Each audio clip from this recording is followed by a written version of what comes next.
दोस्तों आज के इस वीडियो में हम डिस्कस करने वाले हैं स्ट्रक्चर ऑफ क्रोमोसोम। और ये जो टॉपिक है ये टॉपिक आपके BSc first year first semester zoology के यूनिट 3 से लिया गया है। तो अगर हम बात करें क्रोमोसोम की तो क्रोमोसोम 2 वर्ड से मिलकर बना है। पहला वर्ड है क्रोमा और दूसरा वर्ड है सोमा। क्रोमा का मतलब होता है कलर और सोमा का मतलब होता है बॉडी, यानी कि जो क्रोमोसोम होते हैं ये एक कलर्ड बॉडी होते हैं या कलर्ड संरचना होते हैं। अब बात आती है कि इन्हें हम कलर्ड बॉडी क्यों कहते हैं, क्योंकि जो क्रोमोसोम होते हैं ईजिली डाई को एब्जॉर्ब करते हैं और डार्क और लाइट कलर के पैटर्न प्रोड्यूस करते हैं। तो अगर कोशिका में देखा जाए तो कोशिका में ये आपको थ्रेड लाइक यानी कि धागेनुमा संरचना के रूप में केंद्रक के अंदर दिखाई देंगे। और जैसा कि प्रीवियस वीडियो में मैंने आपको बताया था कि क्रोमोसोम का जो फॉर्मेशन होता है वो डीएनए और प्रोटीन से होता है। और एक तरह से जो क्रोमोसोम है ये एक जेनेटिक मटेरियल है जो कि माता पिता के लक्षणों को पीढ़ी दर पीढ़ी ले जाने का काम करता है। अगर हम बात करें क्रोमोसोम के हिस्ट्री की तो स्ट्रासबर्गर ने सबसे पहले क्रोमोसोम के बारे में 1855 में डिस्क्राइब किया था। वहीं अगर हम बात करें क्रोमोसोम शब्द की तो क्रोमोसोम शब्द सबसे पहले 1888 में वाल्डेयर ने दिया था। आइए नेक्स्ट हम बात करते हैं क्रोमोसोम के स्ट्रक्चर के बारे में। तो यहाँ पर आप एक सिंपल क्रोमोसोम के स्ट्रक्चर को देख सकते हैं और आप देख सकते हैं कि क्रोमोसोम में आपको 2 थ्रेड लाइक स्ट्रक्चर दिखाई देंगे जिन्हें हम बोलते हैं क्रोमैटिड्स। और इसमें आप देखेंगे कि आपको 2 आइडेंटिकल क्रोमैटिड्स दिखेंगे जिसे हम बोलते हैं सिस्टर क्रोमैटिड्स। और ये जो सिस्टर क्रोमैटिड्स हैं इनका फॉर्मेशन होता है क्रोमोसोम के रिप्लिकेशन के थ्रू, जिस कारण ये आइडेंटिकल होती हैं और इसलिए इन्हें बोला जाता है सिस्टर क्रोमैटिड्स। इसके बाद है अगला पार्ट सेंट्रोमियर। सेंट्रोमियर ऐसा पार्ट होता है जहाँ पर 2 सिस्टर क्रोमैटिड आपस में एक दूसरे से जुड़े होते हैं। आपको बता दें कि सेंट्रोमियर को कभी कभी प्राइमरी कंस्ट्रिक्शन के नाम से भी जाना जाता है। और जब सेल डिवीज़न होता है और सेल डिवीज़न का मेटाफेज स्टेज होता है तो उस दौरान जो स्पिंडल फाइबर होता है वो सेंट्रोमियर से काइनेटोकोर द्वारा जुड़ा होता है। वहीं अगर हम बात करें सेंट्रोमियर के कंपोजिशन की तो सेंट्रोमियर वाले रीजन में आप रिप्लिकेटेड डीएनए के शॉर्ट स्ट्रैंड देखने को मिलेंगे। इसके बाद है ऊपर की तरफ आपको देखेगा टीलोमियर। तो क्रोमोसोम में टीलोमियर्स जो होते हैं एक स्पेशलाइज्ड स्ट्रक्चर होते हैं जिनका एक विशेष पोलैरिटी होता है और ये एक विशेष फिजियोलॉजिकल फंक्शन परफॉर्म करते हैं क्रोमोसोम के अंदर। इसके बाद देखा जाए तो सेंट्रोमियर के कारण या सेंट्रोमियर के पोजीशन के कारण आपको क्रोमोसोम में 2 आर्म दिखाई देंगे। एक दिखेगा शॉर्ट आर्म जिसे हम पी आर्म कहते हैं और एक दिखेगा लॉन्ग आर्म जिसे हम क्यू आर्म कहते हैं। और जैसा कि मैंने बताया था कि जो क्रोमोसोम होते हैं इनका फॉर्मेशन डीएनए और histone and non histone protein से होता है। क्रोमोसोम से जुड़ा हुआ टॉपिक है हेट्रोक्रोमेटिन और यूक्रोमेटिन। और अगर हम एग्ज़ाम के पॉइंट ऑफ व्यू से देखें तो आपके एग्ज़ाम में इन दोनों में क्या डिफरेंसेस हैं वो पूछे जाते हैं। तो जब सेल डिवीज़न पूरा हो जाता है और सेल पहुंचता है इंटरफेज स्टेज में, और इंटरफेज सेल डिवीज़न का वो फेज़ होता है जिसमें कि सेल डिवीज़न नहीं होता और जो सेल होता है अपने नॉर्मल स्टेज में होती है। तो जब क्रोमोसोम में प्रेजेंट जो डीएनए है वह इंटरफेज में जाता है तो वह अपने डिफ्यूज़ स्टेज में आने लगता है। तो यहाँ पर आप डायग्राम में देख सकते हैं तो आपको जो क्रोमेटिन मटेरियल है कुछ इस तरह से दिखाई देंगे।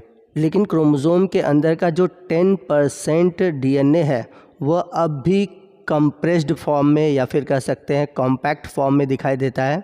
तो सेल डिवीज़न के बाद क्रोमोसोम का जो डीएनए डिफ्यूज़ फॉर्म में दिखाई देता है उसे हम बोलते हैं यूक्रोमेटिन, और जो कंप्रेस्ड फॉर्म में दिखाई देता है जो 10% पार्ट है वो कहलाता है हेट्रोक्रोमेटिन। तो आइए देखते हैं कि हेट्रोक्रोमेटिन और यूक्रोमेटिन में क्या डिफरेंसेस हैं। तो यूक्रोमेटिन में जो डीएनए होते हैं वो टाइटली बाउंडेड नहीं होते, इसमें जो डीएनए होते हैं वो लूजली बाउंडेड होते हैं। जबकि हेट्रोक्रोमेटिन में आप देखेंगे जो डीएनए होते हैं वो टाइटली बाउंडेड होते हैं और ये डार्क स्टेन होते हैं। जबकि यूक्रोमेटिन क्या होता है, लाइटली स्टेन होता है। सेकंड डिफरेंस ये है कि जो यूक्रोमेटिन होते हैं उनमें जो जीन प्रेजेंट होते हैं वो एक्टिव होते हैं, जबकि हेट्रोक्रोमेटिन में जो जीन प्रेजेंट होते हैं वो इनएक्टिव या बहुत कम एक्टिव फॉर्म में होते हैं। थर्ड डिफरेंस ये है कि यूक्रोमेटिन में जो डीएनए होते हैं वो एक्टिव होते हैं, इसलिए ये ट्रांसक्रिप्शनली एक्टिव होता है, जबकि हेट्रोक्रोमेटिन में जो डीएनए होते हैं वो ट्रांसक्रिप्शनली इनएक्टिव होता है, यानी कि उनमें ट्रांसक्रिप्शन की जो क्षमता होती है वो नहीं पाई जाती। फोर्थ डिफरेंस ये है कि जो यूक्रोमेटिन है ये आपको प्रोकैरियोटिक और यूकैरियोटिक दोनों ही सेल में देखने को मिलता है, जबकि हेट्रोक्रोमेटिन केवल आपको यूकैरियोटिक सेल में देखने को मिलेगा। वही बात करें अगले डिफरेंस की, तो जो यूक्रोमेटिन होता है ये न्यूक्लियस में न्यूक्लियस के पास पाया जाता है, जबकि जो हेट्रोक्रोमेटिन है ये न्यूक्लियस में पेरीफेरी यानी कि न्यूक्लियस के चारों तरफ किनारों पर पाया जाता है।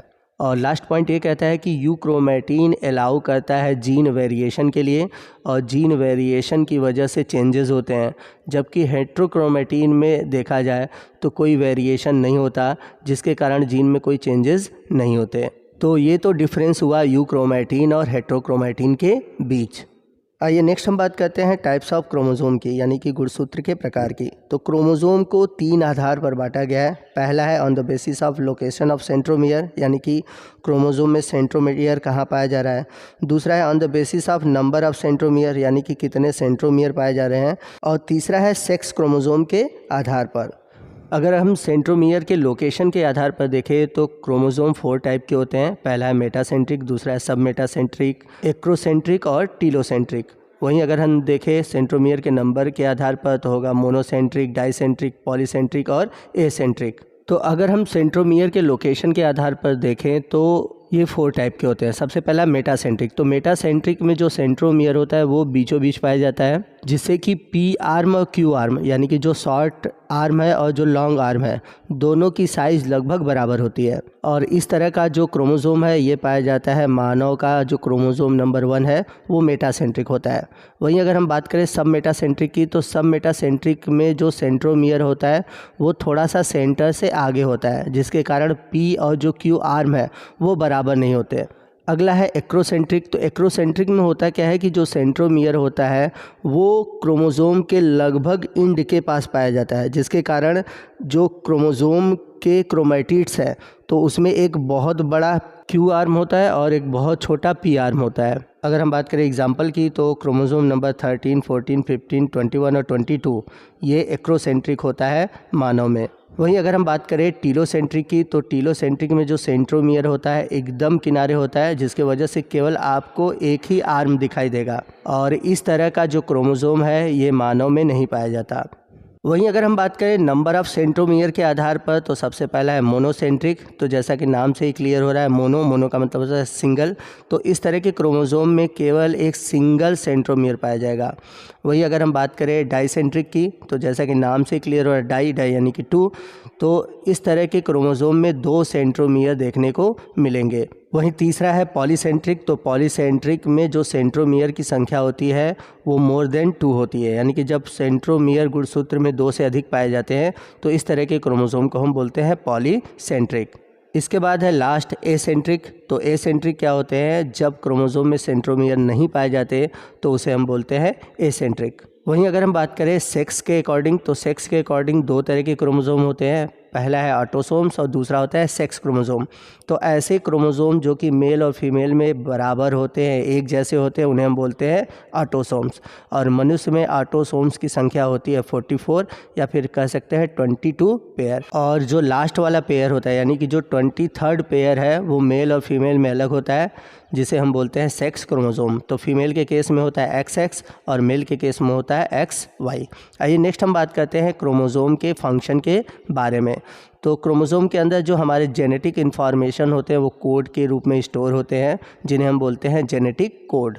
अगला फंक्शन ये है कि जो क्रोमोसोम है ये सेक्स डिटर्मिनेशन में भी मदद करता है, यानी कि आने वाले संतानें मेल होंगी या फीमेल, ये डिसाइड करने का काम क्रोमोसोम ही करता है। तीसरा फंक्शन ये है कि जो क्रोमोसोम है सेल डिवीज़न को भी कंट्रोल करते हैं, यानी कि कोशिका किस तरह से विभाजित होगी, कौन सा विभाजन होगा, ये कंट्रोल कौन करता है, क्रोमोसोम ही करता है। इसके अलावा देखा जाए तो सेल में जो प्रोटीन फॉर्मेशन है, प्रोटीन का स्टोरेज है, ये भी कंट्रोल क्रोमोसोम के द्वारा ही होता है। तो दोस्तों इसी के साथ हमारा क्रोमोसोम से जुड़ा ये टॉपिक ख़त्म होता है। आपको आज का ये वीडियो कैसा लगा कमेंट करके ज़रूर बताइएगा। वीडियो अच्छा लगा हो तो प्लीज़ वीडियो को लाइक करिएगा, अपने दोस्तों में शेयर कीजिएगा। मिलते हैं अगले वीडियो में अगले टॉपिक के साथ, तब तक के लिए जय हिंद, जय भारत।